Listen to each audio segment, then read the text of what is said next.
첫 번째 썰 한번 가보도록 하겠습니다. 댓글 컨텐츠고 영상 제목, 돈을 못 모으는 분들이 계신다면 이렇게 한번 해보세요 라는 영상에 달린 댓글입니다. 지금 한국 사람들 중에 돈을 못 모으는 사람들이 정말 많아요. 근데 돈을 못 모으는데 문제가 없다고 생각을 해. 직장을 다니는데 돈 안 모으거나 모으는 금액이 적다거나 이런 분들 많은데 이거 심각한 겁니다, 여러분. 그러니까 왜 돈을 못 모으겠어요? 돈을 버는데 엉뚱한데 돈을 쓰니까. 뭐 자기를 따내는 피하는데 돈을 썼다고 하는데 사실 꼭 피한 게 아니죠. 지금 대한민국에 돈을 못 모으는 분들 많습니다. 특히 자취하시는 분들, 1인 가구. 제 생각엔 이 서울이나 수도권에 자취하시는 분들 중에 상당수가 돈을 못 모을 거예요. 그냥 이제 먹고만 사는 정도? 그 정도로 끝나는 분들 많을 겁니다. 뭐 지금 당장은 심각성 못 느끼겠지만 분명히 시간 지나면 내가 왜 그랬지? 왜 이랬는데 모은 돈이 없을까? 라고 자책하거나 후회하는 사람들이 많이 생길 겁니다. 그러면 그런 분도 있을 거예요. 난 분명히 일을 하는데 돈이 안 모여. 원인 분석을 해야겠죠. 다 원인이 있습니다. 근데 요즘 보면 왜 돈이 안 모이는지 이렇게 파악을 못하는 분들이 많아요. 일단 돈을 모으려면 내가 정확히 매달 얼마 정도 버는지를 좀 정확하게 알 필요가 있습니다. 그러니까 세금 떼고 시수경액으로 내가 매달 평균적으로 얼마 정도 버는지. 이건 뭐 여러분들이 직장 다니면 급여명세서 나오니까 그거 보고 판단하면 되겠죠. 그럼 내가 세금 떼고 250만 번다고 하면 250이죠. 그러고 나서 중요한 게 고정지출이 얼마 되는지 파악하는 게 중요합니다. 고정지출. 그러니까 고정지출은 뭐냐 하면 살면서 무조건 나가는 돈, 매달 무조건 나가는 돈. 그럼 그 돈은 뭐냐? 보통 이제 자취하면 월세죠. 월세, 관리비, 그리고 뭐 공과금, 폰요금 이런 겁니다. 도저히 줄일래야 줄일 수 없는 것들, 무조건 내야 되는 것들, 그런 것들. 그러면 돈을 모으려면 고정지출을 뺀 나머지 금액을 최대한 줄여야 됩니다. 일단 식비 같은 경우에는 식비가 가장 좀 절약을 많이 할 수 있거든요. 제가 봤을 때 아마 1인 가구 분들이 돈을 못 모으는 이유가 식비 지출이 많아서 그럴 거예요. 식비. 1인 가구 분들이 배달을 많이 시켜 먹어요. 배달을 한 번 정도 시켜 먹어야 크게 티가 안 나겠지만 아마 배달을 주식으로 하시는 분들 많을 겁니다. 혼자 사는 분들 의외로 배달만으로 끼니 얘기를 하시는 분들이 많아요. 아무래도 배달이 편하기도 하고 집에서 해 먹으면 귀찮기도 하고 누가 찾아주는 사람이 없기 때문에. 그래서 1인 가구 많은 지역에 보면 배달 오토바이가 쉴 새 없이 왔다 갔다 거립니다. 그만큼 주문한 사람도 많으니까. 아마 지금도 먹는 사람도 있겠죠. 뭐 배달 먹는 것 자체가 뭐 무조건 나쁘다 볼 수는 없어요. 근데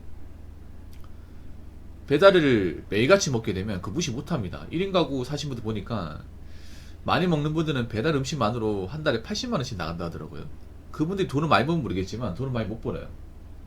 만약에 내가 한 220 버는데 월세는 한 60 나가고 뭐 배달비로 80만원 써버리면 남는 게 없어요. 이게 돈이 모자라. 이게 그런 상태에서 어떻게 돈을 모읍니까? 그래서 배달 아예 먹지 말라고 하기보다는 일주일에 한 번 정도, 정말 급할 때 한 번, 그때 말고는 나머지 끼니는 웬만하면 해 드시는 걸로. 그렇다고 제가 말씀드리는 게 뭐 부모님 사실 때처럼 집밥 해 먹으라는 게 아니라 간단하게 끼니 해결할 수 있는 방법 많거든요. 이제 밥 같은 거 뭐 즉석밥이나 아니면 소형밥솥 있으니까 그런 거 밥 해 먹고, 그리고 반찬은 한 3, 4개 정도 이제 반찬집 가서 사오고, 김이나 계란 같은 거 사놓고, 참치도 200g짜리 그 마일드 참치 싼 거 팔거든요. 그런 것 좀 여러 개 사놔가지고 소분해서 나눠 먹을 수 있게. 그렇게 하면 식비를 좀 많이 줄일 수 있습니다. 예, 많이 줄일 수 있어요. 자, 배달 음식은 나쁘게 보는 이유가 배달 음식은 영양소가 없습니다. 영양소가 없어요. 오로지 맛을 이제 추가하기 때문에 보통 맛있는 음식이 몸에 안 좋아요. 기본적으로. 근데 한국인들이 좋아하는 맛있는 음식이 보통은 단짠입니다. 맵고 짜고 달고.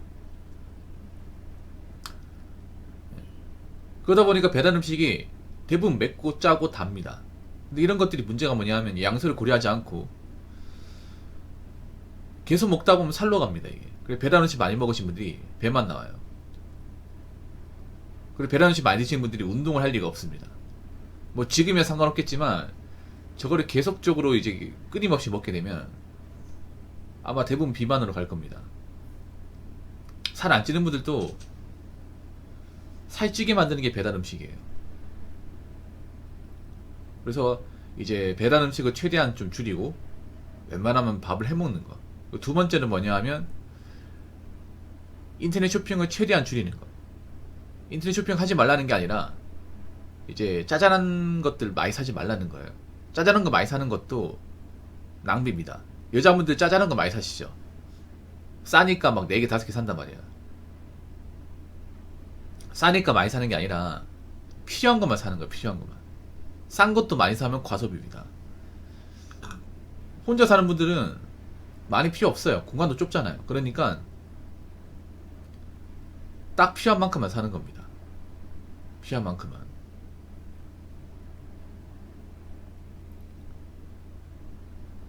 그리고 소액결제 같은 거 안 하는 거.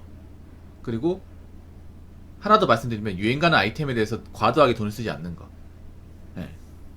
사치품에 돈을 쓰지 않는 거. 예를 들어 여자분들은 명품 같은 거, 명품의 신상 아이템. 남자분들은 보통 현질 게임 같은 거, 그런 것들 줄이는 거. 그렇게 해야 돈이 모입니다. 물론 이렇게 살면 뭐 재미없을 수도 있고요. 좀 힘들 수도 있습니다. 근데 이런 거 각오해야 됩니다. 돈 모으는 게 그만큼 어렵습니다. 여러분 살 빼는 거 어렵죠? 살 빼려면 어떻게 해야 돼? 늘상 먹는 거 똑같이 먹고 살 빠집니까? 안 빠지죠. 운동해야 되고 식단 조절해야 되고 그렇게 해야 됩니다. 돈 모으는 것도 마찬가지입니다. 돈 모으는 것도 나름의 식단 조절입니다. 소비를 줄여야 됩니다. 하고 싶은 거 참아야 됩니다. 그렇게 잠깐 하는 게 아니라 꾸준하게 해야 됩니다. 다이어트도 하루 이틀 해가지고 안 되죠. 계속 꾸준하게 해야 되죠. 그래야 살이 빠지죠. 돈 모으는 것도 꾸준하게 그렇게 생활해야 됩니다. 습관이 잡히면 할만합니다.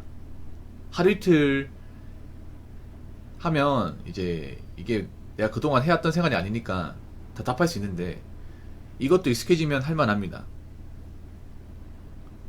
애초에 남들 하는 거 다 하면서 돈 모으겠다는 것 자체가 잘못된 겁니다. 그래서 돈을 못 모은 분들이 있으면 아까 제가 말씀드린 대로 한번 시도해 보시기 바라겠습니다. 자, 댓글 한번 읽어보도록 하겠습니다. 티끌 모아 티끌이다 라고 생각하는 젊은 사람들이 많은 것 같습니다. 사회 초년생이 가장 힘든 게 이 시드머니를 만드는 것입니다. 시드머니가 만들어져야 티끌이 태산이 되어가는 재미를 느끼는데 그렇게 하지 못하고 있습니다. 굉장히 알량한 생각이죠. 당연히 티끌이죠. 당연히. 티끌이 어떻게 처음부터 태산이 됩니까?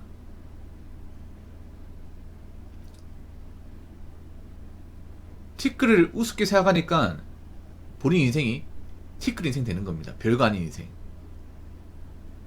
여러분, 일반 월급쟁이들, 사회초년생들은 절대 티끌의 가치를 우습게 하시면 안 됩니다. 좀 팩폭을 할까요? 사회초년생들 벌어봐 얼마나 봅니까? 얼마 못 봅니다. 200만원 초반대? 그럼 본인 월급 자체가 티끌이야. 근데 그 티끌마저 안 모으면 어떻게 되겠어요? 뭐 본인들이 지금 상태에서 월급 팍 올릴 수 있습니까? 아니면 뭐 부모님한테 물려받을 거 많습니까? 없잖아요. 얘가 받는 월급이 티끌밖에 안 되는데 이 티끌밖에 안 되는 월급도 못 모으면 난 티끌만도 못한 인생이 되는 겁니다. 그러니까 티끌 월급 받는 사람이 티끌을 무시하면 안 되죠. 이거 자체가 잘못된 거죠. 애초에 내 얼굴이 많은 게 아닌데 많은 게 아니니까 더 모아야 되는 거야. 근데 지금 현실은 어떻게 되냐 하면 월급을 많이 받지 못하는 사람들이 돈 버는 거 포기해요. 그렇다고 그 사람이 잘 사는 것도 아닙니다. 그러다 보니까 가면 갈수록 암울해지는 거예요. 지금 1인 가구 중에 그냥 먹고 사는 거에 급급하신 분들이 많아. 그러면 안 돼. 젊을 때야 뭐 돈 안 먹고 산다고 하지만 나이 먹어서 돈이 없으면 어떡할 거예요. 갑자기 아픈 데가 생기다거나 직장 그만두면 어떡하실 겁니까? 뭐하는 돈이 없는데.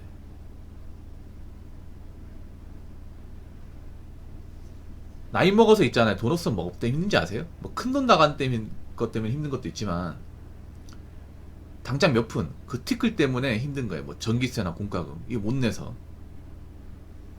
그래서 사회초년생들은 티끌을 무시하시면 안 됩니다. 이 티끌을 무시하는 것 자체가 정상이 아니라는 증거입니다. 그리고 어떻게 처음부터 태산이 됩니까? 여러분 대리점검통에 돈 넣어봤죠? 대리점검통 하루아침에 다 채울 수 있습니까? 못 채웁니다. 요즘에 대리점검통 채운 사람 얼마나 있을까? 동전을 잘 쓰지도 않는데. 어릴 때 집마다 그 빨간색 대리점검통 다 있었거든요. 저희 집도 있었습니다. 보통 그거 다 채우는데 2년은 걸립니다. 2년은. 뭐 집집마다 틀리겠지만 정말 오래 걸립니다. 대리점검통 꽉 채워서 은행 가져가면 꽤 돈 됩니다. 근데 그렇게까지 만드는데 정말 오랜 시간 걸려요. 한 달 채워가지고 티도 안 납니다. 그거. 돈 모으는 게 그렇습니다. 태산을 만들려면 청춘을 바쳐야 됩니다. 잠깐 뭐 몇 달 깨작깨작 꺼지는 거는 태산 안 됩니다. 태산이 그렇게 쉬웠으면 인생이 쉬웠겠죠. 그러니까 자꾸 인생을 있잖아요.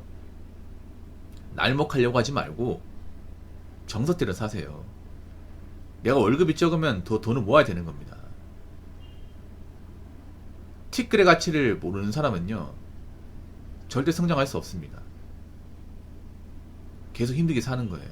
그러니까 월급이 적은 분들은 티끌모아 티끌이란 말 하지 마시고 내가 받는 이 월급이라도 아껴야 몇 푼이라도 모아야 그나마 좀 희망을 맛볼 수 있구나, 태산을 만들 수 있구나, 그런 마인드로 가시기 바라겠습니다. 무슨 말인지 아시겠죠? 자, 이상으로 첫 번째 썰 마치도록 하겠습니다.